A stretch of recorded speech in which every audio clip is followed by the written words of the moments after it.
অত্র এলাকার প্রিয় নেতা, যিনি আপনাদের অত্যন্ত আপনজন এবং আপনাদের প্রত্যক্ষ ভোটের মাধ্যমে ওনাকে আপনারা নির্বাচিত করে নিয়ে এসেছিলেন। কেন্দ্রীয় ভাবেও বিএনপির রাজনীতিতে যার যথেষ্ট অবদান রয়েছে, পার্লামেন্টে যিনি এই এলাকার পক্ষে অথবা বিএনপির একজন কণ্ঠস্বর হিসাবে প্রায়শই তখন গুরুত্বপূর্ণ ভূমিকা রেখেছিলেন এবং একটা সংসদীয় কমিটির সভাপতি হিসাবে দায়িত্ব পালন করেছিলেন।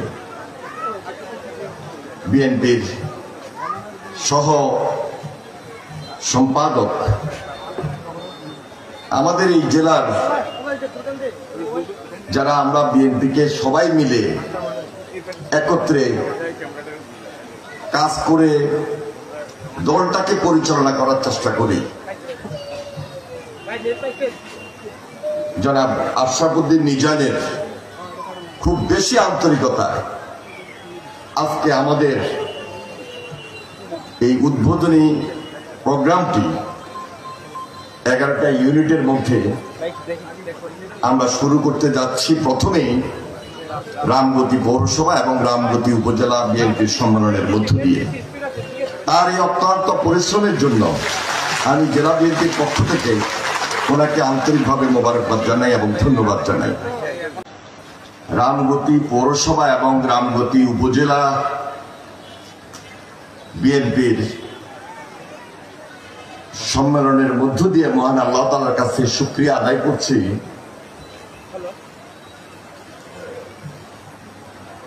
যে অত্যন্ত দায়িত্বশীলতার মধ্য দিয়ে এবং গুরুত্বকে অনুভব করে আমাদের অত্র এলাকার প্রিয় নেতা, যিনি আপনাদের অত্যন্ত আপনজন এবং আপনাদের প্রত্যক্ষ ভোটের মাধ্যমে ওনাকে আপনারা নির্বাচিত করে নিয়ে এসেছিলেন। কেন্দ্রীয় ভাবেও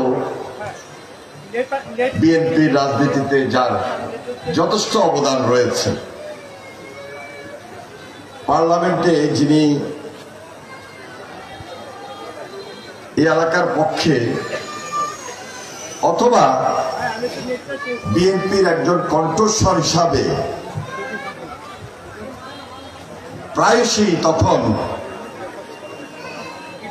গুরুত্বপূর্ণ ভূমিকা রেখেছিলেন এবং একটা সংসদীয় কমিটির সভাপতি হিসাবে দায়িত্ব পালন করেছিলেন। বিএনপির সহ সম্পাদক আমাদের এই জেলার যারা আমরা বিএনপিকে সবাই মিলে একত্রে কাজ করে দলটাকে পরিচালনা করার চেষ্টা করি। জনাব আশরাফুদ্দিন নিজানের খুব বেশি আন্তরিকতায় আজকে আমাদের এই উদ্বোধনী প্রোগ্রামটি 11টা ইউনিটের মধ্যে আমরা শুরু করতে যাচ্ছি। প্রথমেই রামগতি পৌরসভা এবং রামগতি উপজেলা বিএনপির সম্মেলনের মধ্য দিয়ে তার এই অক্লান্ত পরিশ্রমের জন্য আমি জেলা বিএনপির পক্ষ থেকে ওনাকে আন্তরিকভাবে মোবারকবাদ জানাই এবং ধন্যবাদ জানাই। আমার সামনে আমাদের প্রায় এই থানা, এই উপজেলা এবং পৌরসভার প্রত্যেকটা ইউনিটের অত্যন্ত গুরুত্বপূর্ণ নেতৃবৃন্দ যারা আজকে কাউন্সিলর হিসাবে এখানে উপস্থিত হয়েছেন।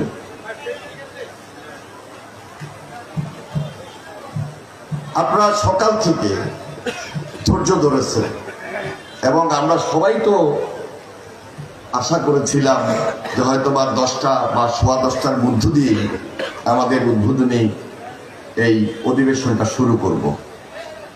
আমি সর্বপ্রথমে আপনাদের কাছে ক্ষমা চেয়ে নিচ্ছি। আপনাদেরকে আমরা সময় মতো পেয়েছি, সময় মতো আপনারা উপস্থিত হয়েছেন, হয়তোবা একটু পথ ভুলের কারণে ওই সময়টিতে আমরা উদ্বোধনী প্রোগ্রামটা শুরু করতে পারি নাই। আমাদের প্রায় 1 থেকে 1.5 ঘন্টা বিলম্ব হয়েছে।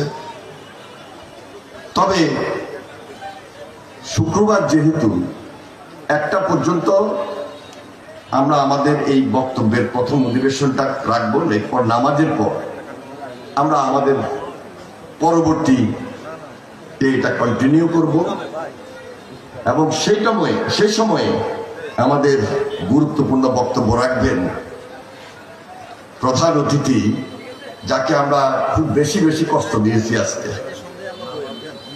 তিনি আমাদেরকে গত 6 মাস বলবো আমি, আমাদের ভারপ্রাপ্ত চেয়ারম্যান জনাব তারেক রহমানের নির্দেশে আমরা যেভাবে ফিল্ড পর্যায়ে, তৃণমূল পর্যায়ে দলকে সুসংগঠিত করে আজকে এই সম্মেলনের আয়োজনটি করেছি, তিনি বলতে গেলে প্রতি সপ্তাহে আমাদের খোঁজ রেখেছেন আমরা প্রাথমিক সদস্য পদ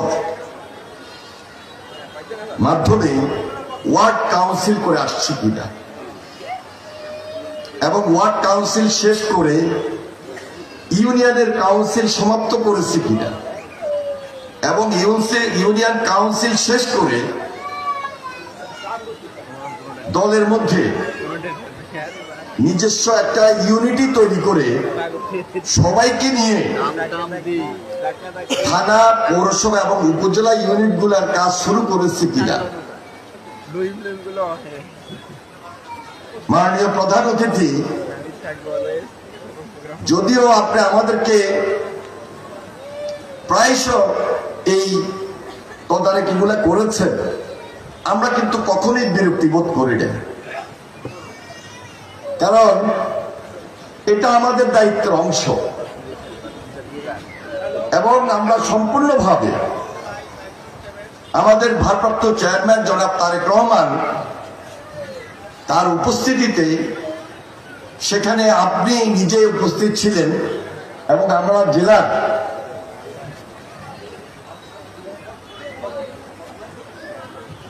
আরো 5 জন, আমি যাদের নাম বলবো, সবাই মিলে সিদ্ধান্ত নিয়ে গত 5 মাসে আমরা এখন পর্যন্ত যে পর্যায়ে এসেছি, আমার মনে হয় আমরা খুব বেশি সময় নিই নাই। যদিও প্রায় 3 বছর একটা কনভেনিং কমিটির দায়িত্ব আমরা পরিচালনা করে যাচ্ছি। কারণ ছিল